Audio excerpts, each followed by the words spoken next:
사랑하는 하일랜드 교회 성도 여러분, 안녕하십니까? 박현수 목사입니다. 온도가 많이 떨어졌습니다. 이번 주말에는 온도가 더 떨어져서 금요일과 토요일 밤과 새벽에는 마이너스 14도, 섭씨로는 영하 26도까지 떨어지고 낮 시간 최고 기온도 4도, 섭씨로는 영하 16도를 기록할 것으로 예보되었습니다. 외출을 삼가시고 몸을 따뜻하게 하셔야겠습니다. 오늘은 큐티 방송이 아닌 좀 다른 이야기를 하려고 합니다. 현재 우리가 사는 사회에서 일어나는 일들에 대하여 그리스도인으로서 어떻게 반응해야 하는지를 분명히 해두어야 할 필요를 느꼈기 때문입니다. 지난 주일 미네소타의 트윈시티 중 하나인 세인트폴의 한 교회에 주일 예배 도중 엔타이 아이스 12대가 들어와 예배를 방해하는 사건이 있었습니다. 다 아시겠지만 아이스는 한국어로는 이민 세관 단속국으로 불리는데 주로 불법 체류자들을 단속하는 연방정부 기관입니다. 그런데 요즘 불법 이민자들에 대한 단속과 추방을 강화하면서 이에 반대하는 시위도 늘어나고 있는 상황입니다. 특별히 얼마 전에는 시위대 중 한 사람이 요원의 총에 맞아 사망하는 사건이 발생하면서 시위도 더 커지고 있습니다. 총을 발사한 것이 정당방위냐 아니냐를 놓고 의견이 분분합니다. 그런데 그 사건이 발생한 곳이 미네소타주의 트윈시티 미니아폴리스입니다. 그래서 지난 주일 시위대가 아이스 요원이 목회자로 봉사하고 있다고 추정되는 교회에 들어가서 주일 예배 중에 시위를 벌인 것입니다. 이로 인해서 예배는 방해를 받고 중단이 되었습니다.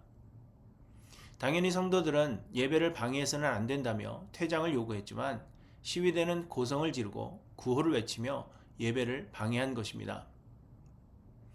그러면서 시위대 몇몇 사람들은 그리스도인이라면 어떻게 아이스 요원들의 비인륜적인 행위에 대하여 반대하지 않을 수 있느냐? 자신도 기독교인인데 정부의 방침에 저항해야 한다.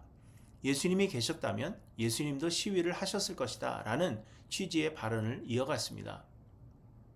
어떤 유명 방송인은 예배 중 교회에서 시위하는 것은 잘못이요, 창피한 일이라고 말하는 목사에게 자신도 기독교인인데 예수님도 이해하시지 않겠느냐는 발언을 했습니다.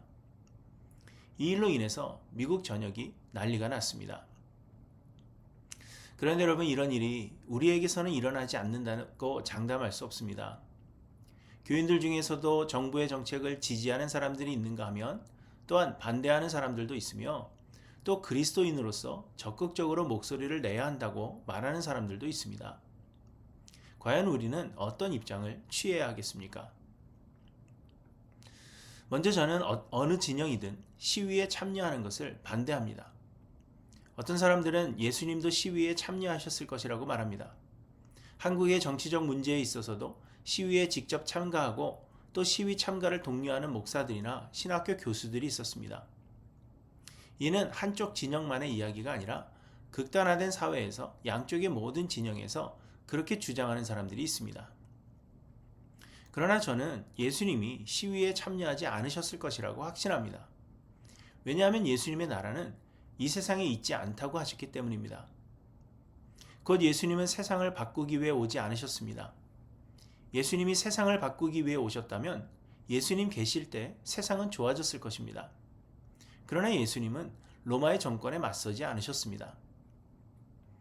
대신 예수님은 가이사의 것은 가이사에게 주라 하시면서 부당하더라도 세금을 내도록 하셨습니다. 곧 세상은 세상에 속한 자들이 다스리도록 두라는 것입니다. 우리는 이 세상에 잠시 있다가 가는 나그네들입니다. 이 세상은 우리의 영원한 집이 아닙니다. 우리가 어딘가에 여행을 가면 그 여행지의 정책을 바꾸려고 노력하지 않습니다. 우리는 잠시 있다가 가는 사람들이기 때문입니다. 오히려 여행지의 법과 규칙을 잘 지키려고 할 것입니다. 좀 부당하다고 여겨지는 것들이 없지 않겠지만 그런 것들도 지켜야 하는 것입니다. 그런데 이 땅에서의 우리의 삶이 그런 것입니다. 우리는 잠시 머물다가 가는 사람처럼 사는 것입니다. 그러나 잠시 머무는 삶이 큰 어려움이 없으려면 잠시 머무는 곳을 위해 기도해야 합니다. 그래서 성경은 우리에게 세상의 권위에도 복종할 뿐 아니라 세상의 위정자들을 위해 기도하라고 말씀하시는 것입니다. 유대인들이 바벨론 포로가 되어 갈 때 하나님은 예레미야 선지자를 통하여 바벨론을 위해 기도하라고 하셨습니다. 바울은 디모데에게 모든 사람을 위하여 간구와 기도와 도고와 감사를 하되 임금들과 높은 지위에 있는 모든 사람을 위하여 하라. 이는 우리가 모든 경건과 단정함으로 고요하고 평안한 생활을 하려 함이라. 이렇게 말씀하셨습니다. 그러므로 우리가 해야 할 것은 시위가 아니라 기도입니다. 그렇다고 해서 정치에는 전혀 무관심하라는 이야기가 아닙니다. 대신 우리가 해야 할 것은 투표입니다. 세상에는 다양한 생각을 가진 사람들이 살아갑니다. 그렇기 때문에 내 생각이 관철되면 또 반대로 피해를 보는 사람들이 있기 마련입니다. 그래서 모두의 생각을 다 반영할 수 없어서 투표를 하는 것입니다. 이것이 민주주의입니다. 개인의 의견보다 다수의 의견을 따르는 것입니다. 내 의견이 만약 소수의 의견이라면 조금 불편은 하겠지만 어쩔 수 없는 것입니다.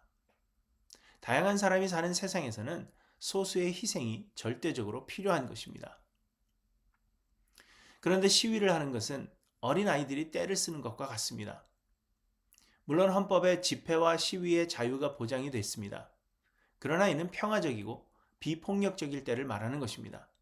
그래야 소수의 의견이 다른 사람들에게도 전달될 수 있기 때문입니다. 그러나 안타깝게도 지금 우리가 사는 이 사회는 그런 성숙한 시민으로서의 자세를 상실했습니다. 선거를 통해 한쪽이 승리를 했다면 다수가 원한 것이니만큼 정책을 펼칠 수 있도록 시간을 줘야 합니다. 마음에 들지 않는 일에 대해서는 평화적인 방법으로 목소리를 내야 합니다. 그리고 또 그 다음에 자기의 생각대로 투표하는 것입니다. 그리고 우리 그리스도인들은 여러 상황에서 도움이 필요한 자들을 돕고 그리스도의 사랑을 전해야 합니다. 생각이 다르고 진영이 다르더라도 도움이 필요한 사람이 있다면 돕고 하나님의 은혜를 기도하는 것이 곧 우리의 할 일입니다. 여러분, 세상이 혼란스럽습니다. 그러나 우리는 잠시 머물다 가는 나그네들임을 잊지 마시기 바랍니다. 잠시 머무는 이 세상을 위해 하나님께 기도하고 다양한 사람들을 위한 희생을 감수하며 그리스도의 사랑을 전하는 삶을 사셔서 하나님께 기쁨이요 하나님의 영광을 드러내는 귀한 삶들이 되시기를 간절히 소망합니다.